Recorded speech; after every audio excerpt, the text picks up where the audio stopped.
कानुनी नियम र नैतिकतामा चुक्दै समाज, फौजदारी अभियोगका दोषीकै पक्षमा दलहरू। कान्तिपुर समाचारमा आज राजनीतिमा विवादित पात्रकै रजाइले नागरिक निराश, बलात्कारका आरोपी सन्दीप लामिछानेलाई खेलमा फर्काएको विषयले सर्वत्र क्यानको आलोचना।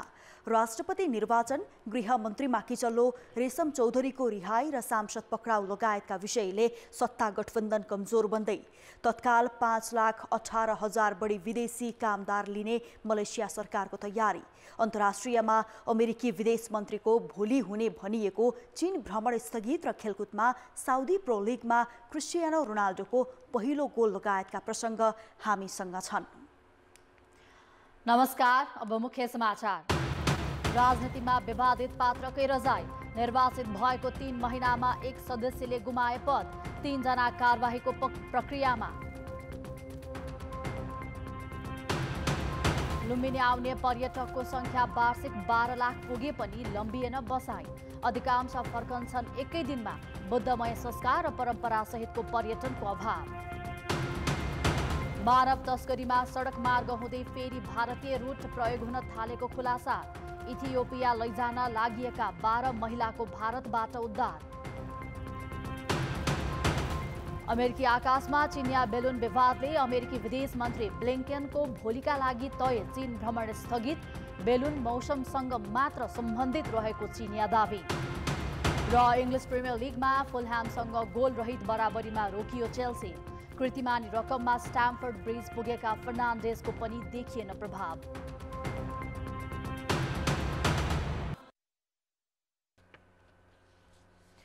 प्रतिनिधि सभा सदस्य निर्वाचित भएको 3 महिनामा नबित्दै संघीय संसदको 4 जना सदस्य पद रिक्त छन्। कमजोर कानुनको छिद्रबाट छिरेर अपराधलाई राजनीतिक संरक्षण प्रदान गर्ने परिपाटी संस्थागत गर्न खोजिएको देखिन्छ। नवनिर्वाचित सांसदहरू संसद भवनको कुर्सीमा बस्नै नपाई 4 जना सांसदको कुर्सी रिक्त भइसकेको छ। चितवन 1 बाट निर्वाचन जितेर प्रतिनिधि सभामा पुगेका राष्ट्रिय स्वतन्त्र पार्टीका सभापति रवि लामिछाने सांसद पदबाट बर्खास्त गरिएपछि पुनः निर्वाचन गर्नुपर्ने भएको छ। मनाङका कांग्रेसका सांसद टेकबहादुर गुरुङ भ्रष्टाचार मुद्दामा निलम्बित छन् भने व्यक्ति हत्या मुद्दामा दोषी ठहरिएका महोत्तरी 1 का सांसद लक्ष्मी महतो कोइरी त आफै फरार छन्। कैलाली 1 बाट सांसद भएका नागरिक उन्मुक्ति पार्टीका सचेतक अरुण कुमार चौधरीलाई त जिल्ला अदालतले 10 वर्ष अघि नै 6 महिना कैद सजाय र 8,19,000 रुपैयाँ बिगो भराउने फैसला गरेको थियो। आगजनी मुद्दामा दोषी ठहर भएका चौधरी 10 वर्षसम्म फरार थिए। महोत्तरी 1 बाट एमालेका सांसद लक्ष्मी महतो कोइरी मधेस आन्दोलनका क्रममा एम्बुलेन्समा रहेका बिरामीलाई पनि जबरजस्ती निकालेर हत्या गरेको अभियोगमा अदालतले फरारको सूचीमा राख्दै पक्राउ गरेर अदालत पेश गर्न भनेको छ।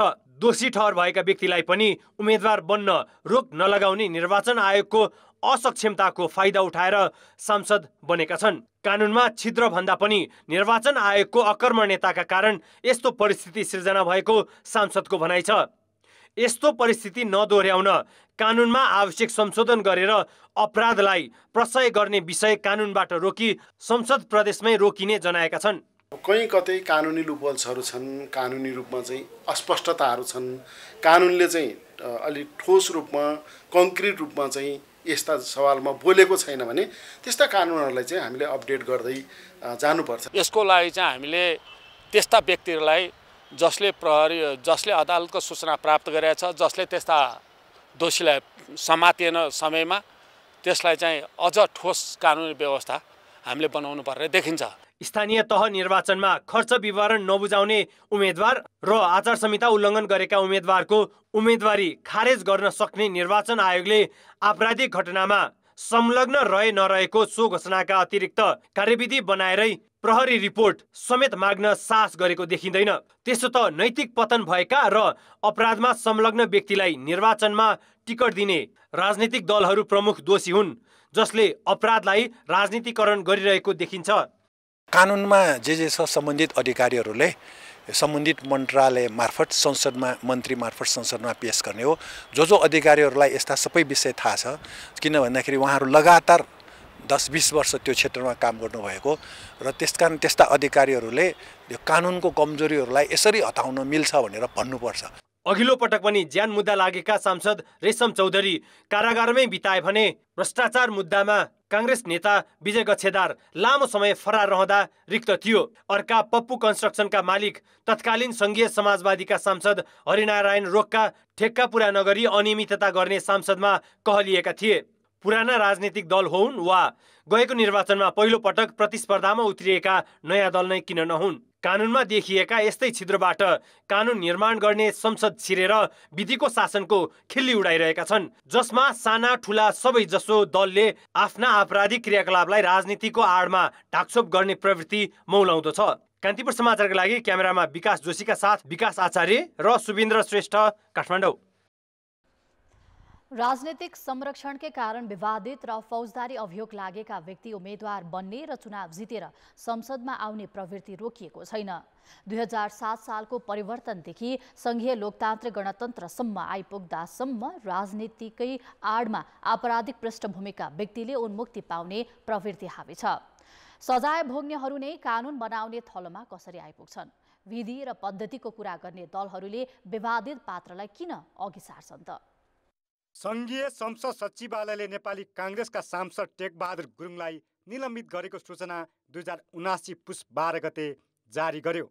मनाङ 1बाट प्रतिनिधि सभा सदस्यमा निर्वाचित गुरुङ उम्मेद्वार बन्ने बेलामा भने निर्वाचन आयोगले कुनै रोक लगाएको थिएन, न त राज्यका अरू निकायले नै विशेष अदालतमा भ्रष्टाचारको मुद्दा विचाराधीन भएकाले उम्मेद्वार बन्नबाट रोके। जब अख्तियार दुरुपयोग अनुसन्धान आयोगले गुरुङ विरुद्ध विशेष अदालतमा भ्रष्टाचार मुद्दा दायर भई विचाराधीन रहेको भन्यो, तब मात्रै संसद सचिवालयले निलम्बित गरेको।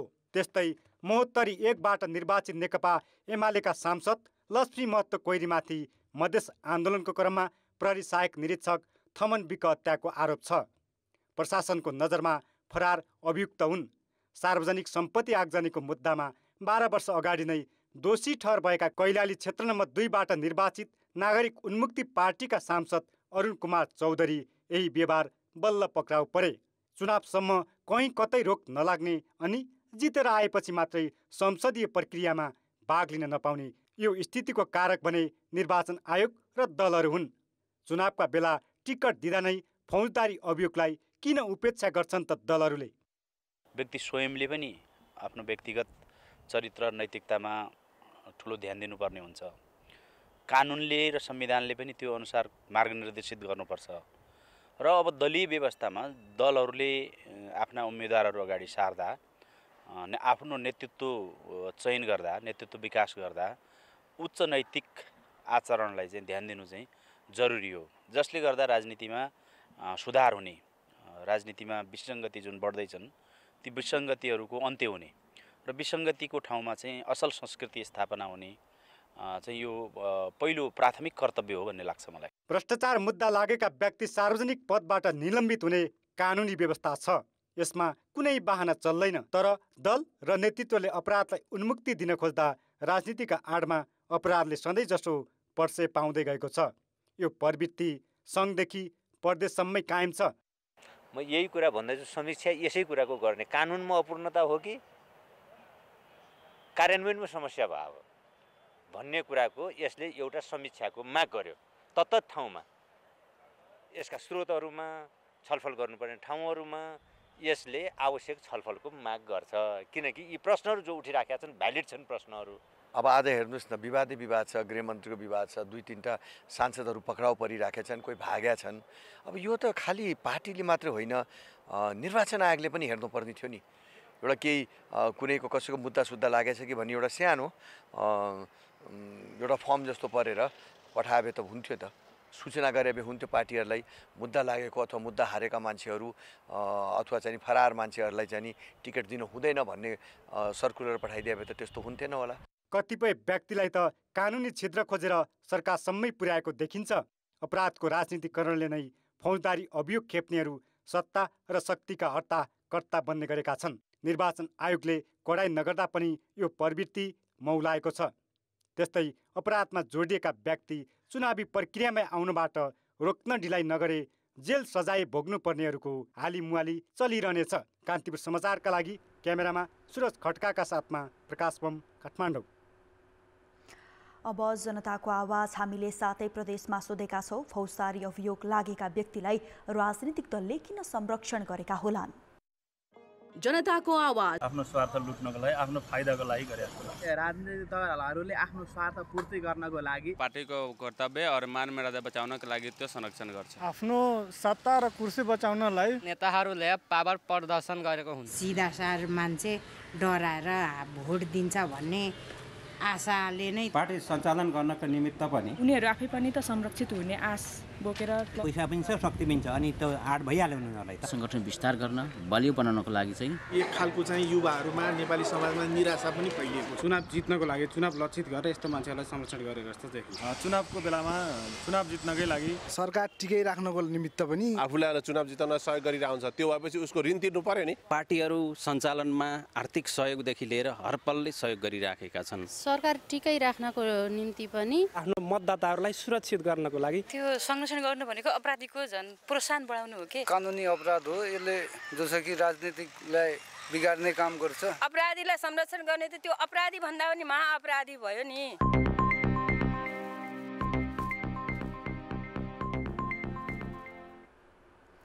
सरकार गठनको 1.5 महिना मात्र भएको छ, तर राष्ट्रपति निर्वाचन, गृह मन्त्रालयमा नियुक्ति, रेशम चौधरीको रिहाई लगायतका विषयमा भएको मतभेद र अविश्वासले सत्ता गठबन्धनलाई कमजोर बनाउँदै लगेको छ।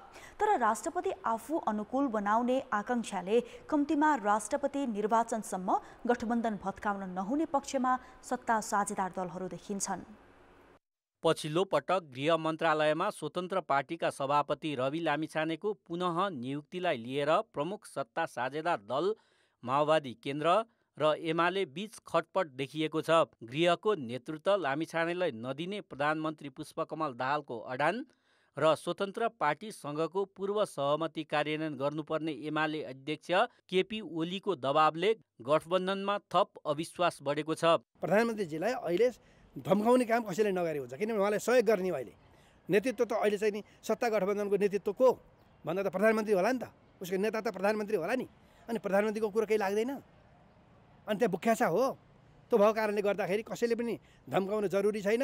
यदि चाहिँ नि स्वाभिमान गिराएर त्यो प्रधानमन्त्रीका पदमा बस्नु पनि औचित्य छैन। सत्ता गठबन्धनको सबैभन्दा ठुलो दल नेकपा एमाले पुस 10 गते बालकोटमा भएको 7 दलीय सहमति तोड्ने पक्षमा छैन। कम्तीमा राष्ट्रपति तथा उपराष्ट्रपतिको निर्वाचनसम्म गठबन्धन कायम राख्ने पक्षमा एमाले छ। हामीले यो बीचमा उत्पन्न भएका असमझदारीहरूलाई, विमतिहरूलाई अथवा देखा परेका समस्याहरूलाई समाधान गरेर अगाडि बढ्ने कुरा सही कुरा हुन्छ। छोडेर हिँडेर भागेर अथवा एउटा कुनै पदलाई, एउटा चाहिँ कुनै चाहिँ प्रतिष्ठालाई मुख्य विषय बनाएर अनि देश र जनताप्रतिको दायित्वबाट उम्किने कुरा चाहिँ सही हुन सक्दैन। हामीले सरकारबाट बाहिरिन्छौँ भने पनि छैनौँ, हामीले अन्य कुरा माग गरेका पनि होइनौँ। जुन पावर सेयरिङको आधारमा चाहिँ हामी अब सरकारमा थियौँ, न्यूनतम साझा कार्यक्रम पुरा गर्नको लागि पनि त हामीले अब भोलि जनताहरूलाई विश्वास दिलाउने कुराहरू हुन्छन्।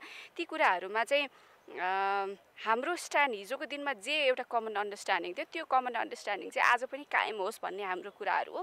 स्वतन्त्र पार्टीलाई पुनः गृह मन्त्रालय नदिन प्रधानमन्त्री पुष्पकमल दाहाललाई आन्तरिक दबाव छ। त्यसो त गृह नपाए सरकारबाट बाहिरिने कि सरकारमै रहने भन्ने विषय पनि स्वतन्त्र पार्टीभित्र एकमत छैन। रवि लामिछानेलाई गृहमन्त्री बनाउन स्वतन्त्र पार्टीले दिएको अल्टिमेटम भोलि सकिँदैछ। यस बीचमा उच्च स्तरीय समितिको बैठक बसेर निर्णय लिने दाहाल र ओलीले लामिछानेलाई आश्वासन दिएका छन्। कान्तिपुर समाचारका लागि क्यामेरामा रूपक कोइरालाका साथ पर्वतराज घिमिरे, काठमाडौँ। 2062-63 सालमा दोस्रो जनआन्दोलनको नेतृत्व गरिरहेको 7 दलीय गठबन्धनको एक घटक सद्भावना पार्टीका सक्रिय नेता हुन् भरत विमल यादव। जनआन्दोलन सफल भयो, तर गणतन्त्र घोषणापछि उनी राजनीतिमा देखिएका छैनन्। काठमाडौँ छाडेर धनुषामा बस्दै आएका यादव राजनीतिबाट किन टाढिए? दोस्रो जनआन्दोलनपछि बागमतीमा धेरै पानी बगिसकेको छ। मधेसको राजनीतिमा पनि धेरै उतार चढाव आइसकेको छ। पार्टी बन्ने र भत्कने क्रम चलिरह्यो। वरिष्ठ राजनीतिज्ञ भरत विमलले यो परिस्थितिलाई कसरी निहालिरहेका छन्? हामीले यादवसँग छोटो कुराकानी गरेका छौँ। तत्कालीन नेपाल सद्भावना पार्टीबाट मैले तपाईँको 65 65 साल जेठमा नै मैले चाहिँ अलग भइसकेँ, राजीनामा दिएर अलग भइसकेँ।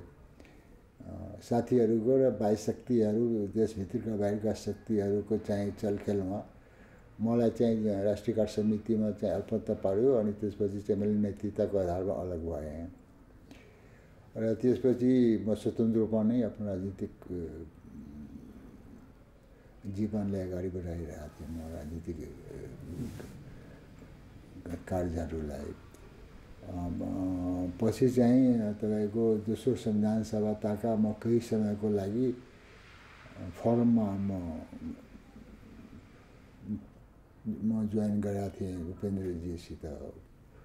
पछि चाहिँ उपेन्द्रजी र मेरोमा चाहिँ राजनीतिक चाहिँ कुरामा चाहिँ अब अलि मनोमालिन्य भयो, मतभेद भयो अनि त्यसपछि पनि म त्यसमा अलग भएर म स्वतन्त्र जीवन नै रूपमा अहिले स्वतन्त्र राजनीतिक जीवनमा बिताइरहेको छु। रिसेन्ट राजनीतिलाई हेऱ्यो भने राजनीति तपाईँको अहिले एउटा चक्रव्यूहमा फँसिया छ र खास गरी चाहिँ अहिलेको अब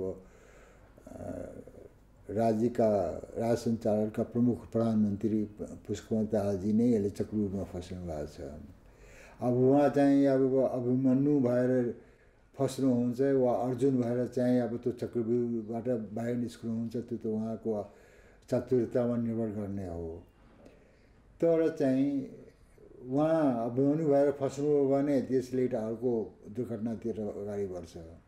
होइन, उहाँ चाहिँ अर्जुन भएर चाहिँ चक्रव्यूहलाई ध्वस्त गरेर अगाडि बढ्नुभयो भने देश एउटा अर्को राजनीतिक निकासतिर निस्किन्छ। त्यसैले यो अब अहिलेको राजनीतिमा मूल कुरो चाहिँ अब प्रधानमन्त्रीको चतुरतामा भर पर्ने कुरो हो। जनमत पार्टीले कुन किसिमले आफ्नो क्रियाकलाप, आफ्नो कार्यक्रमलाई क्रियान्वयन गरेर अगाडि बढाउँछ, कुन किसिमको राजनीतिक निर्णयहरू लिन्छन् त्यसलाई वाच गरिरहेका हुन्छन् र वाच गर्छन् पनि यो।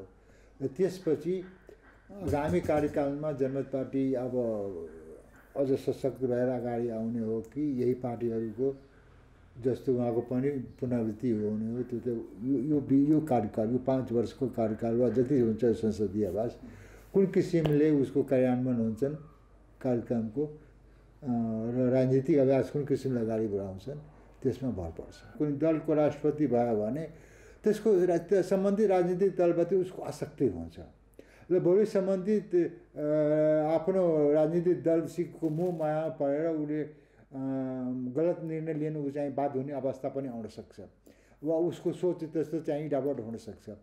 त्यसैले राष्ट्रपति चाहिँ कुनै राजनीतिक दलसित संलग्नता नभएको स्वतन्त्र व्यक्तित्वलाई चाहिँ राष्ट्रपतिको रूपमा ल्यायो भने त्यो दलगत स्वार्थलाई भोलि उसलाई ह्याम्पर गर्न सक्दैन।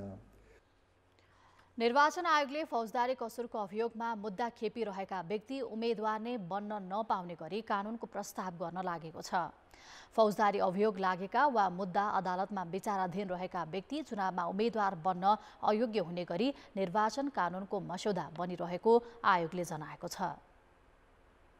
आयोगले आगामी दिनमा यो अलिकति विरोधाभासपूर्ण भयो भन्ने महसुस भएकै छ र आयोगले जुन मस्यौदा तयार गरिरहेछ एकीकृत निर्वाचन कानुनको त्यसमा यी विषयलाई एड्रेस गरेर जाने कुरा छ। कम्तीमा आयोगले इनिसिएसन लिन्छ यो विषयमा, पछि अब हाउसमा छलफल हुन्छ, हाउसका समितिहरूमा छलफल हुन्छ, त्यसपछि यसमा जुन ढङ्गले संशोधन परिमार्जन भएर आउँछ आयोगले त्यही कार्यान्वयन गर्छ।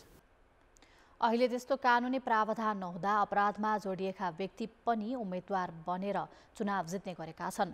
कानुनविद भने फौजदारी अभियोग लागेका व्यक्ति उम्मेद्वार बन्नबाट रोक्न नसक्नु दोषी स्वयं आयोग भएको बताउँछन्। गर्नुपर्ने कुनै पनि चाहिँ संस्थाहरूले त्यो नियम त पुर्याउनु पर्दछ र त्यो नागरिकताका बारेमा निर्णय गर्न सकिने पर्याप्त अवसर निर्वाचन आयोगलाई थियो। अब कन्फिडेन्स थिएन भने त्यो कन्फिडेन्स प्राप्त गर्नुपर्छ, तर अधिकार नभएको परिस्थिति होइन। मलाई लाग्दैन कि उजुरी नै चाहिन्छ भने। निर्वाचन आयोगले कानुनको नयाँ मस्यौदा छिट्टै सरकारलाई बुझाउने तयारी गरेको छ। संघीय संसद सचिवालयले प्रतिनिधि सभाका सदस्यलाई सदनमा उनीहरूको भूमिका र प्रक्रियाबारे जानकारी दिएको छ। तर हाम्रो संसदीय प्रक्रिया र त्यसको परिणामकै समीक्षा भएको भने देखिँदैन। जसका कारण संसदीय प्रणालीको सबैभन्दा मुख्य थलो संसद प्रक्रियामुखी बनिरहेको छ। नीतिगत विषयभन्दा सत्ताको अङ्कगणितले प्रशय पाउनु, छलफलमा विषयान्तर हुनु, जनताका समस्या सम्बोधन भन्दा सुन्ने र सुनाउनमै रमाउनु त्यसैको परिणाम हो। संसदले स्वतन्त्र रूपमा काम गर्न पाउने कि दलहरूको निर्णय नै सर्वोपरि हुने भन्ने बहस बेला बखत उठ्ने गर्छ। कानुन निर्माणको मुख्य थलो संसदले जनजीविकाका सवाललाई उपेक्षा गरेको र प्राथमिकता पहिचान गर्न नसकेको आरोप पनि खेप्ने गर्छ। त्यसो त कार्यपालिकाले हस्तक्षेप गर्ने र सभामुख नै दलीय स्वार्थमा चल्ने गरेको आरोपमा सदन नै अवरुद्ध गर्ने प्रवृत्ति पनि छ। त्यसको असर कानुन निर्माणमा देखिँदै आएको छ। सत्ता र शक्तिमै कसरी चाहिँ जाने, कसरी टिक्ने, त्यही मात्र चिन्तन भएपछि त राष्ट्रको जनताका आधारभूत समस्यामाथि चिन्तन हुने संसद त्यस खालको गहिलो छलफल र बहस हुन सक्दैन नि। संसदीय व्यवस्थामा संसद सर्वोपरि हुन्छ। सांसदहरूको भूमिका र प्रस्तुतिका आधारमा सदनले अब्बल नेतृत्व समेत विकास गर्छ। तर हाम्रो संसदमा दलले समय दिए दलीय इसारामै बोल्ने, नत्र सुनेर फर्कनुपर्ने बाध्यता छ। न विषयको गम्भीरता, न त सांसदहरूको विवेकको प्रयोग। नीतिगत तहका खास आम जनताले महसुस गरेका विषयहरूलाई यहाँ ल्याउन सक्यो, यहाँ ल्याएर बोलेर दबाब दिन सक्यो, चाहिँ सरकारको ध्यान आकर्षण गर्न सक्यो भने चाहिँ त्यो सांसद प्रभावशाली हो भन्ने ढङ्गबाट बुझ्न सकिन्छ। तीनटा प्रतिनिधित्व हामीले गरे हुन्छौँ, जनप्रतिनिधि, पार्टी प्रतिनिधि र मुद्दाको प्रतिनिधि। त्यसले गर्दा त्यो तीनटा प्रतिनिधिको हिसाबले सांसदले आफूलाई कसरी उभ्याउने भन्ने कुरा उसको पनि के हो पक्ष हो भने, अर्को चाहिँ हामीसँग दल छ, त्यो संसद दलका आफ्ना प्रक्रियाहरू छन्, त्यो प्रक्रियाहरूले पनि के गर्नु पर्यो, सांसदलाई कसरी प्रभावकारी बनाउने भन्ने बारेमा चाहिँ छलफल बहस हुनुपर्ने हो। त्यो कुरा चाहिँ म अलिक कम देख्छु। एउटा काम त हामीले विधान चाहिँ कानुन बनाउने नै हो, पहिले एउटा चाहिँ विधेयक प्रस्तुत गरेर कानुन बनाउने, अर्को काम भनेको हामीले बजेट बनाउने हो, अर्को सँगसँगै तपाईँले अघि भने जस्तै नेताहरूलाई चाहिँ प्रशिक्षित गर्दै नेता बनाउने पनि यसैबाट हो। संसदलाई प्रभावकारी बनाउने हो भने सधैँ दलीय हुइपको चौघेरामा सांसदहरूलाई सीमित गर्नुहुन्न, प्रक्रियामुखी कदमभन्दा माथि उठ्नुपर्छ। सांसद जनताका सच्चा प्रतिनिधि हुन् र उनीहरूले देश र आफ्ना नागरिकको हितमा काम गर्छन् भन्ने प्रमाणित गर्न संसदलाई निष्पक्ष बनाउनै पर्छ। कान्तिपुर समाचारका लागि क्यामेरामा सुरज खड्काका साथ दीपक आचार्य, काठमाडौँ। समाचार अझै बाँकी छन्। बुद्ध जन्मस्थल लुम्बिनीमा घुम्न आउने पर्यटकको संख्या वर्षेनी बढ्दै गएको छ। तर पर्यटकको बसाई अवधि नबढ्दा पर्यटन व्यवसाय सोचे अनुरूप फस्टाउन सकेको छैन, न त स्थानीयले फाइदा नै लिन सकेका छन्। लुम्बिनी आएका पर्यटकलाई धेरै दिन बसाल्न र स्थानीयले फाइदा लिने बनाउन के गर्नु पर्ला? बुद्ध जन्मस्थल लुम्बिनीमा बौद्ध मार्गीहरू सहित 96 देशबाट वार्षिक करिब 12 लाख पर्यटकले भ्रमण गर्छन्। उनीहरू मध्ये 90% एक दिनमा लुम्बिनी घुमेर फर्कन्छन्। धार्मिक पर्यटकलाई हरेक बिहारमा ध्यान प्रार्थना गर्ने सुविधा छ।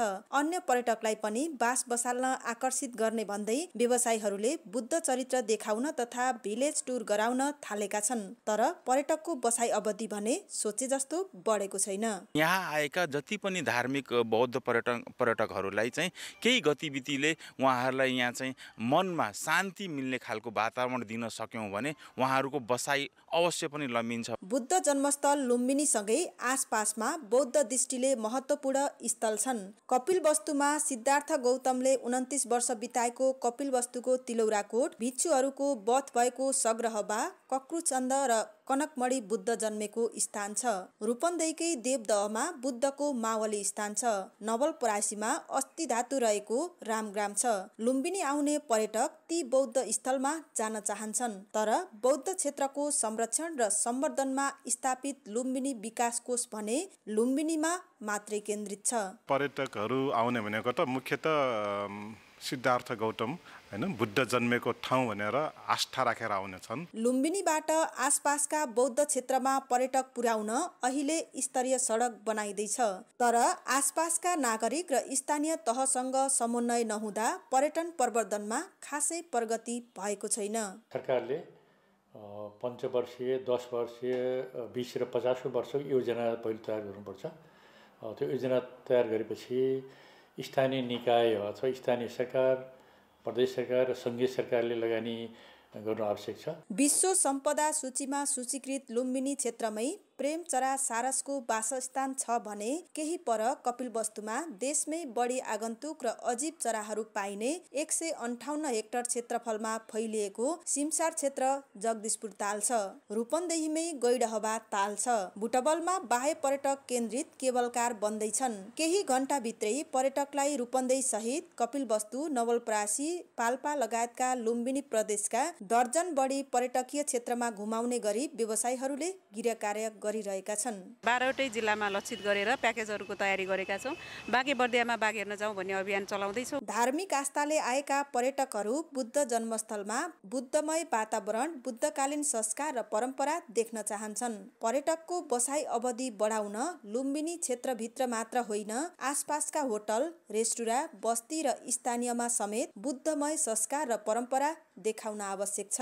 कान्तिपुर समाचारका लागि क्यामेरामा स्वस्तिक श्रेष्ठ र भुवन पाण्डेका साथ अमृता अनमोल, रूपन्देही, लुम्बिनी।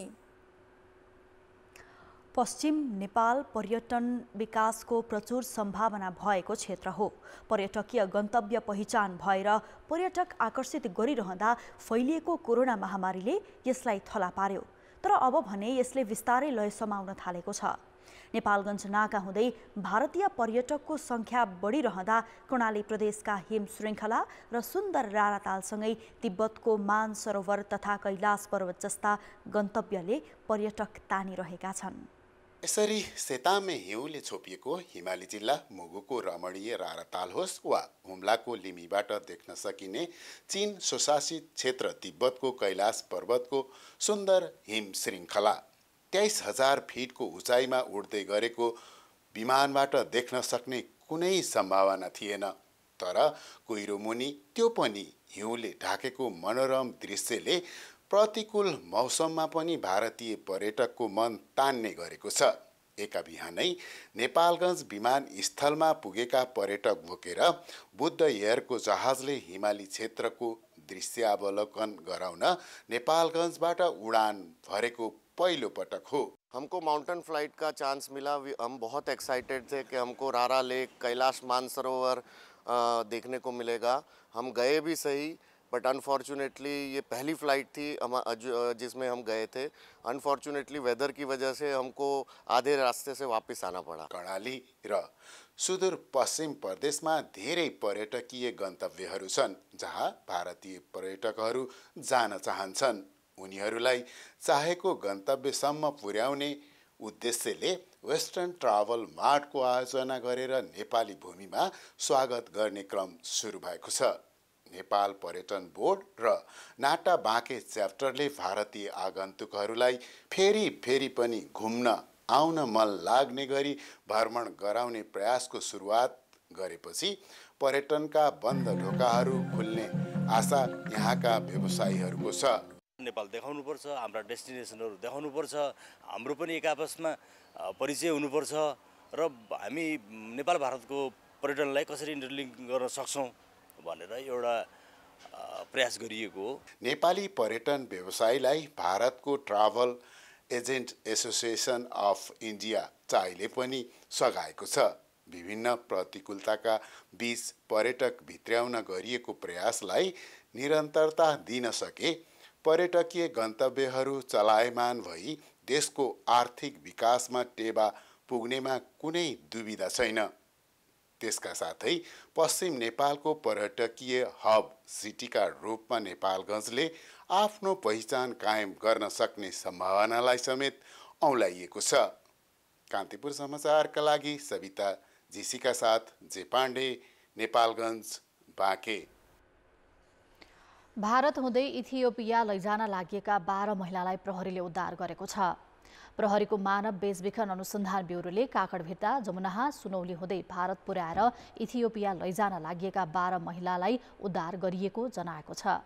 ओमान र कुवेत जान भन्दै भारत पुगे भने त्यहाँबाट संयुक्त अरब इमिरेट्स हुँदै इथियोपियाको टिकट काटेको देखिएको प्रहरी अनुसन्धानबाट खुलेको छ। मानव तस्करको सञ्जालले विमानस्थलको रुट छाडेर सडक र भारतको बाटो प्रयोग गर्न थालेको प्रहरीको भनाइ छ। ब्युरोले मानव तस्करी सम्बन्धी स्पष्ट कानुन नभएकाले कारबाहीमा समस्या भएको जनाएको छ। अन्तर्राष्ट्रिय विमानस्थलबाट बढी सोधखोज हुन थालिसकेपछि यहाँबाट नगइकन सडकको बाटो प्रयोग भएर भारत गए नि भारतबाट पनि हाम्रो नेपाली दूतावासको एउटा नो अब्जेक्सन लेटर चाहिन्छ हाम्रो खाडी मुलुकहरुमा जानका लागि महिलाको हकमा त्यहाँ चाहिँ त्यो नपर्ने त्यो नचाहिने देशकोमा जाने गरेर भिसा र टिकट मिलाउने तर ट्रान्जिट चाहिँ दुबई हुँदै मिलाएको अवस्था देखिएको छ। त्यस्तै भारतमै बन्धक बनाएर राखिएकी 16 वर्षीय किशोरीको पनि उद्धार भएको छ। पछिल्लो 4 वर्षमा मात्रै विभिन्न देशबाट 443 जनाका उद्धार भएको प्रहरीले जनाएको छ। सर्वोच्च अदालतले बहालवाला कर्मचारीको वृत्ति विकास रोकिने गरी आन्तरिक तर्फको परीक्षामा सहभागी हुन रोक नलगाउन अन्तरिम आदेश दिएको छ। न्यायाधीश कुमार चुडालको एकल इजलासले लोकसेवा आयोगले माग गरेका विज्ञापनमा समावेश गराउन अन्तरिम आदेश जारी गरेको हो। नेपाल निजामती कर्मचारी संगठनले दायर गरेको रिटमा सुनवाई गर्दै सर्वोच्चले लोकसेवा आयोगलाई आदेश जारी नगर्नुपर्ने लिखित कारण 15 दिनभित्र पेश गर्न आदेश गरेको छ। कर्मचारी समायोजन ऐन 2075 ले समेत प्रदेश वा स्थानीय तहमा समायोजन भएका कर्मचारीहरू निजामती ऐन बमोजिम उम्मेद्वार हुन पाउने व्यवस्था गरेको छ। आर्थिक र अन्तर्राष्ट्रिय समाचार अझै बाँकी छन्। अर्थ र विकास। प्रति किलो 5 रुपैयाँमा पनि तरकारी बिक्री नभएपछि चितवनका किसानहरूले सडकमै तरकारी फालेर विरोध प्रदर्शन गरेका छन्। उत्पादित तरकारीले उचित मूल्य नपाएको भन्दै हिजो दिउँसो किसानहरूले पूर्व पश्चिम राजमार्ग अन्तर्गत नारायणगढ स्थित पुलचोकमा सडकमै तरकारी फालेर विरोध प्रदर्शन गरेका हुन्। टमाटर, गाजर, केराउ लगायतका तरकारी 5 रुपैयाँमा पनि बिक्री नभएपछि 6वटा ट्र्याक्टरमा ल्याइएको तरकारी सडकमा फालेर विरोधमा उत्रिएको किसानहरूको भनाइ छ। किसानले अहिले 5 रुपियाँ किलो काउली, 2 रुपियाँ किलो, 3 रुपियाँ किलो टमाटर बेचेर आफ्नो लागत भनौँ न खेताला खर्च तिमी खर्च नउठ्ने स्थिति छ। यो बहुत मारमा परेको स्थिति छ। अरू केही पनि हैन, हामीले उत्पादन गरेको चिजको मूल्य पाउनु पर्यो। मूल्य पनि हामीले एकदमै धेरै मूल्य पाउनु परेन कि हामीलाई सीमित हाम्रो लगानी जतिको मूल्य पाउनु पर्यो र इन्डियाबाट आएको चिजलाई हाम्रो नेपाली उत्पादन रहन्जेल वहाँबाट नल्याइदेऊ। बजारमा भारतीय तरकारी भित्रिने क्रम बढेकाले स्वदेशी तरकारीको बजार नपाएको किसानले गुनासो गरेका छन्। उनीहरूले प्लेकार्डमा स्वदेशी उत्पादनलाई प्राथमिकता देऊ, किसान मारा दलहरू मुर्दाबाद लगायतका नारा लेखेर प्रदर्शन गरेका थिए। चितवनमा उत्पादित धेरैजसो तरकारी काठमाडौँमा खपत हुने गर्छ। अब जनमतमा हाम्रो प्रश्न छ, स्वदेशी कृषि उपजलाई प्रोत्साहन गर्न के गर्नु पर्ला? ए. किसानलाई अनुदान, बी. आयातमा कडाई र सी. बजारको सुनिश्चितता। जनमतको अन्तिम परिणाम आज साँझ 8 बजेको कान्तिपुर समाचारमा प्रसारण गर्नेछौँ। कृपया NEWS न्युज स्पेस AB वा C टाइप गरी 34001 मा SMS गरी आफ्नो मत व्यक्त गर्नुहोला। भोजपुरको पूर्वी अरुण गाउँपालिकाको जग्गा र भवन निर्माणको विवाद चुलिँदै गएको छ। बजारमा रहेको पालिका असहज हुने गरी टाढा लगिएको भन्दै स्थानीय आन्दोलनमा उत्रिएका हुन्। बजार नजिकै स्थानीयले दिएको जग्गालाई व्यवस्था गरी अन्यत्र पालिका लगिएको स्थानीयको आरोप छ। पालिकाले गरेको निर्णय तत्काल सच्याउन सबै वडाका जनतालाई सहज हुने स्थानमा पालिका बनाउन दबाव स्वरूप आन्दोलन गर्नु परेको आन्दोलन सङ्घर्ष समितिले जनाएको छ। गाउँपालिकाले निर्णय गर्दा चाहिँ सबैभन्दा टाढा, बजारभन्दा टाढा, स्वास्थ्य चौकीभन्दा टाढा, प्रहरी चौकीभन्दा टाढा, अनि त्यस पछाडि सडकभन्दा नि टाढा, अनि ब्याङ्कभन्दा नि टाढा लगेर राखिदिएको हुनाले अब यहाँका जनताहरूले के भनेका छन् र अरुण गाउँवासी जनताहरूले के भनेका छन् भने त्यो टाढा भयो। यता पालिकाले भने 5 वर्ष भाडामा बस्दा पालिकालाई आर्थिक भार भएको भन्दै पालिकाका लागि पर्याप्त जग्गा भएको कारण वडा नम्बर 3 मर्याङ डाँडामा पालिका सार्ने निर्णय गरेको अरुण गाउँपालिकाका अध्यक्ष शालिग्राम खत्रीले बताए। पालिकाले वार्षिक 20 लाखभन्दा बढी भाडा बापतको पैसा भुक्तानी गर्दै आएको छ। गाउँपालिकाले 2 किलोमिटरको आसपासमा अघिल्लो कार्यकालमा नै सूचना प्रकाशन गरी जग्गा आह्वान गरेको थियो। स्थानीय आन्दोलनमा उत्रिएपछि पालिकाले आन्दोलन सङ्घर्ष समितिलाई वार्तामा बोलाइ छलफल गरिरहेको पालिकाले जनाएको छ। अब अन्तर्राष्ट्रिय समाचार। उत्तर अमेरिकी आकाशमा देखिएको चिनिया बेलुनले विवादपछि अमेरिकी विदेश मन्त्री एन्टनी ब्लिङ्केनको चीन भ्रमण स्थगित भएको छ।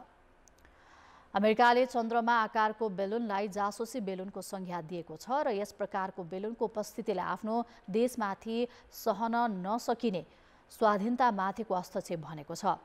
विदेश मन्त्री ब्लिङ्केनले पत्रकारहरूसँग कुरा गर्दै चीन भ्रमण तत्कालै रद्द गरिएको बताएका हुन्। चीनले भने बेलुन घटनाप्रति खेद व्यक्त गर्दै उक्त बेलुन मौसम सम्बन्धी जानकारी लिन मात्रै बनाइएको जनाएको छ। चीनका अनुसार बेलुनमा जडान गरिएको स्वचालित उपकरणले राम्रोसँग काम नगरेकोले यो आफ्नो निश्चित दिशाबाट भट्किएर अमेरिकी आकाशसम्म पुगेको हो। अमेरिकी रक्षा मन्त्रालयले हिजो आफ्नो आकाशमा उडिरहेको चिनिया जासुसी बेलुनलाई केही दिनदेखि अनुगमन गरिरहेको बताएको थियो। परमाणु क्षेप्यास्त्र भण्डारण स्थल रहेको पश्चिमी राज्य मोन्टेनाको ब्लिङ्गम माथिको आकाशमा यही बुधबार पहिलो पटक उक्त बेलुन देखिएको थियो। समाचार अझै बाँकी छन्। खेलकुद समाचार। कान्तिपुर खेलकुद समाचारमा स्वागत छ। इङ्ग्लिस प्रिमियर लिगमा चेल्सीले आफ्नो खराब लय कायमै राखेको छ। गैराती चेल्सी फुलह्यामसँग गोलरहित बराबरीमा रोकियो। स्ट्यानफोर्ड ब्रिजमा भएको खेलमा घरेलु चेल्सीले एन्जो फर्नान्डेजलाई पनि मैदानमा उतारेको थियो। 3 दिन अघि मात्रै उनी पोर्चुगिज क्लब बेन्फिकाबाट चेल्सीमा 107 मिलियन पाउन्डमा अनुबन्ध भएका थिए, जुन बेलायत फुटबलको सबैभन्दा महँगो स्थानान्तरण हो। यद्यपि विश्व विजेता फर्नान्डेजले प्रभाव देखाउन सकेनन्। उनले दोस्रो हाफमा गोलका लागि गरेको प्रहार पोस्ट नजिकैबाट बाहिरियो। हाकिम जिएसले दिएको पासमा काई हाभर्ट्जले गरेको प्रहार फुलह्यामकाबाट पहिलो खेल खेलेका डाभिड डाट्रो फोफानाले गोल लाइनबाट क्लियर गरिदिएका थिए। तर समग्रमा चेल्सीको प्रदर्शन तारयोग्य रहेन। अधिकांश समय अवसर खोजी मात्रै रहेको चेल्सीले मात्रै 3वटा सर्ट अन टार्गेट बनाएको थियो। फुलह्यामको अनुशासित डिफेन्सिभ लाइनले पनि चेल्सीलाई चुनौती दिएको थियो। यो बराबरीपछि फुलह्याम तालिकाको 6औं स्थानमा उक्लेको छ। उसको 22 खेलबाट 32 अङ्क भएको छ। यता ग्राहम पोटरको टोली चेल्सी 9औं स्थानमा उक्लेको छ। उसको 21 खेलबाट 30 अङ्क छ।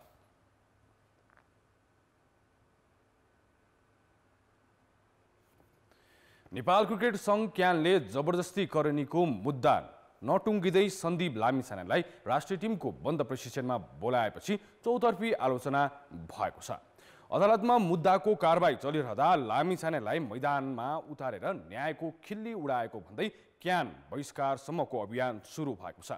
जबरजस्तीकरणी जस्तो गम्भीर मुद्दामा क्यानको भूमिका विवेकपूर्ण नभएको मात्रै होइन, त्यसले न्यायिक अनुशासनलाई समेत कुल्चेको आरोप लागेको छ।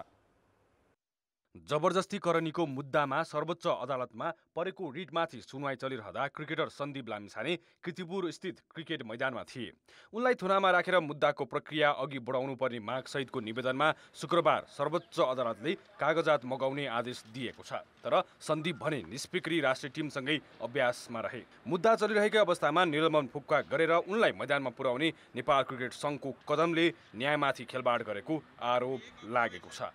नेसनल टिममा अब एउटा सार्वजनिक पद धारण गर्नुपर्ने अवस्थाहरूमा यद्यपि त्यो कानुनमा जेसुकै उल्लेख होस्, एउटा नैतिकता भन्ने हुन्छ। सिस्टमलाई चाहिँ अलिकति कमजोर तुल्याउने हो कि अपराधीको मनोबल अझ उकास्ने हो कि होइन, यी सम्पूर्ण कुराहरू विचार गरेर चाहिँ क्यानले अदालतका फैसलाहरू जिल्ला अदालतमा चलिरहेको छ। थुनामा अहिले धरौटीमा रिहा गरेको त उच्च अदालतले हो होइन, अझै पनि सर्वोच्च अदालतमा थियो, फेरि पुनः थुनामा राखेर कारबाही गरिपाउँ भनेर। अब यी लिगल प्रोसेसहरू भइरहेको अवस्थामा यो चाहिँ अलिकति हतारै गरेको हो भन्ने मलाई लाग्छ। भोलि कन्भिक्सन हुनुभएको अवस्थामा आजको अवस्थालाई चाहिँ जवाबदेही कसरी हुनुहुन्छ? सारा क्रिकेट प्रेमी, राष्ट्रिय अन्तर्राष्ट्रिय होइन, यो समाज र यो प्रणालीप्रति कसरी जवाफ दिनुहुन्छ, यसको जवाफ चाहिँ उहाँहरूले राम्रै तयार पार्नुपर्ने देख्छु म। उच्च अदालत पाटनले पुस 28 गते सन्दीपलाई शर्तसहित 20 लाख थरौटीमा रिहा गरेको थियो। तर महान्यायाधिवक्ताको कार्यालयले थुनामै राख्न माग गर्दै सर्वोच्चमा निवेदन दिएकै दिन मङ्गलबार क्यानले उनको निलम्बन फुक्का गर्यो अनि सर्वोच्चमा सुनवाई चल्दै गर्दा मैदानमा उतार्यो। क्यानको यो कदम विरुद्ध राजनीतिक, कानुनी र नैतिक प्रश्न त उठेको छ नै। सामाजिक सञ्जालमा क्यान बहिष्कार अभियान थालिएको छ।